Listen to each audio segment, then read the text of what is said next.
I used to work night shift as a janitor at a public pool, cleaning and making sure no one broke in, until this happened. It was in New Hampshire. Now I'm never working night shift or at a public pool again, and I moved out of New Hampshire.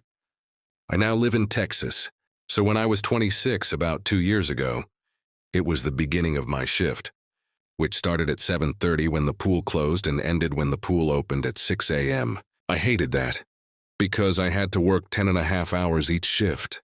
Usually my friend Jared was there, but this night he wasn't. The pool room was actually very big, so it was hard to clean. This night was easy until the power went out. It was pitch black, so I had to use a flashlight or memory to be able to clean.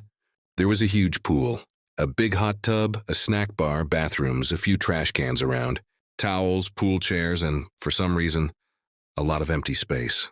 I went to the back room, the employees-only room, to see if I could find the power switch.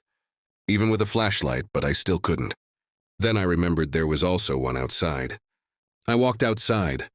I saw the power switch. It was on, but the power box was open. I flicked it off and back on. It still didn't work. I called my boss, but she didn't answer. Probably because it was midnight. I decided I would call her in the morning. I walked back inside. I had to use a flashlight the whole time I cleaned. After a few hours, my flashlight died. I was going to use my phone flashlight, but it was only at 5%. So I didn't even bother in case I had an emergency. I didn't want to waste the battery. I was mopping the floor when I heard a loud banging on the door leading to outside. I jumped. I didn't know what to do. I held the mop like a weapon.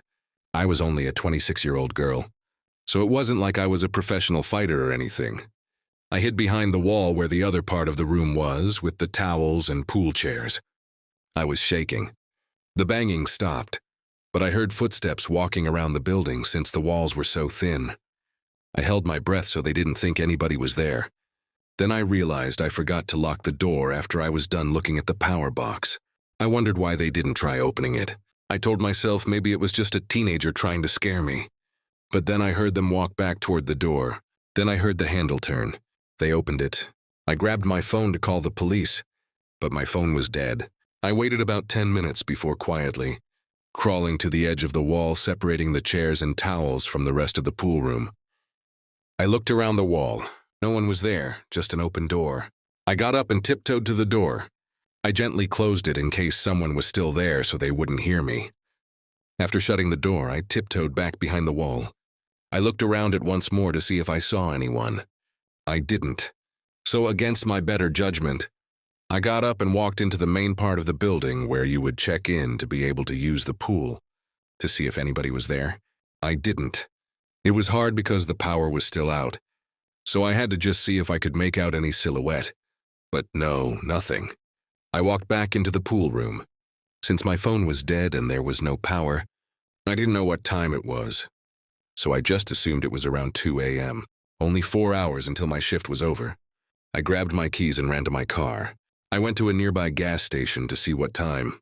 It wasn't to see what they had for food and drinks.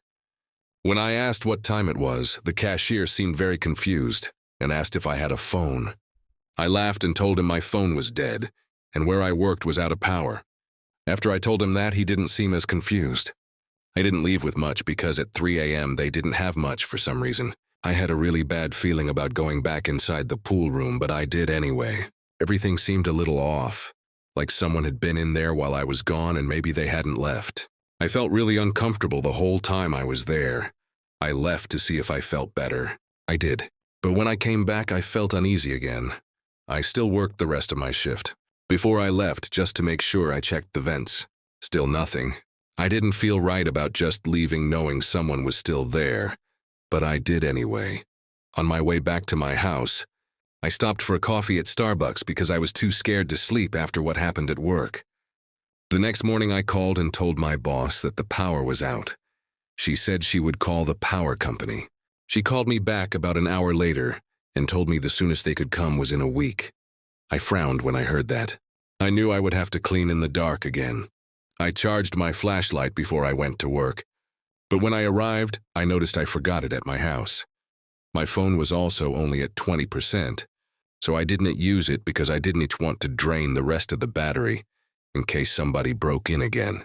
but I still texted Jared to see why he wasn't there. He said he was sick and wouldn't be in the next few days. I sighed. I heard a splash in the pool behind me. I spun around to see what it was. I couldn't see anything, but I knew somebody was there. I saw the water moving. I ran and hid behind the wall away from the pool. After I didn't hear anything else for about 10 minutes, I got out from behind the wall and started walking around. I didn't see anything else, so I went back to cleaning. About an hour later, I heard the sound of the water in the pool sloshing, like someone was getting out of the pool. I turned around but didn't see anything. I went back to mopping the floor when I heard dripping water, like when someone just gets out of the pool. I looked behind me and saw a silhouette of a man standing there. I screamed, dropped the mop, and ran. I heard squeaking, wet shoes chasing me. I ran into the check-in room and slammed the door. No one should have been there since it had been closed for over 4 hours. I heard the metal door in the pool room open and close. I assumed they were gone. I slowly opened the door leading to the pool room. At first, I didn't see anything. I was still anxious about if somebody was still there. I walked around for a bit. I didn't see anything, but then I slipped on water by the pool. I fell in. After I fell in and was about to get out, I saw the water moving slightly. Not from me, but like someone was underwater holding their breath. I didn't bother looking underwater, since I already couldn't see anything. I saw the water moving more as they got closer to me. I got out of the pool as fast as I could. After I was out, I heard the water moving and saw someone crawling out of the pool. I jumped back and screamed. They stopped for a second. I don't think they knew I saw them, and I caught them off guard by screaming. Then they started climbing out of the pool again. After they were out, they started running full speed at me. I was frozen in fear. After about 3 seconds, I started to run. I heard them chasing me. After falling in the pool, I was drenched, so I slipped and fell. I felt someone grab my arm as I stumbled up. I ran straight for the door leading to outside. I had forgotten to lock it anyway, so I didn't need to use the key to unlock it. I flung the door open and kept running until I was in front of a gas station. I ran inside. The cashier behind the counter looked extremely confused, probably wondering why I was running. I hid in one of the bathroom stalls. After about 20 minutes, I left. After I opened the stall door, I cracked the bathroom door open slightly to see if they were still chasing me. I didn't see anyone, but before I left the gas station, I looked out the window to make sure no one was out there. They weren't. When I got back to the pool, I thought they were finally gone, so I went back to cleaning. After about an hour, I heard a loud bang come from one of the vents. I jumped about 10 feet in the air when I heard that. I quietly walked up to the vent. I couldn't see anything, so I turned on my phone flashlight. What I saw still scares me to this day. I saw 3 pairs of eyes staring at me. I started screaming and running. As I ran, I heard the vent cover fall to the ground as they opened it to chase me. I got into my car and sped off as fast as possible. I looked back and saw them get into a large truck to the side of the building and start speeding after me. I drove to my house as fast as my car would go, which was like 80 miles per hour, because it was a really old car, and I was worried if I went any faster it would break down in the middle of the street. I didn't want that to happen, especially when I'm being chased by 3 crazy people. For about 10 minutes I saw them following me, until they finally turned. I was confused since I thought they were going to follow me all the way back to my house. I turned around because I had passed my road a few miles back. I didn't want to lead them to my house. That was why I didn't turn onto my street. I turned and saw that same truck that the stalkers were driving. Honestly, I almost screamed when I saw it. I sped past them and hoped that they wouldn't recognize me or my car, but they did. As soon as I sped past, they turned and started following me again.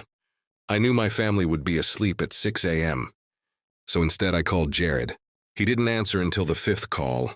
Finally, in a groggy voice, he answered and said, "Whoever this is, go to sleep." I yelled at him about what was happening.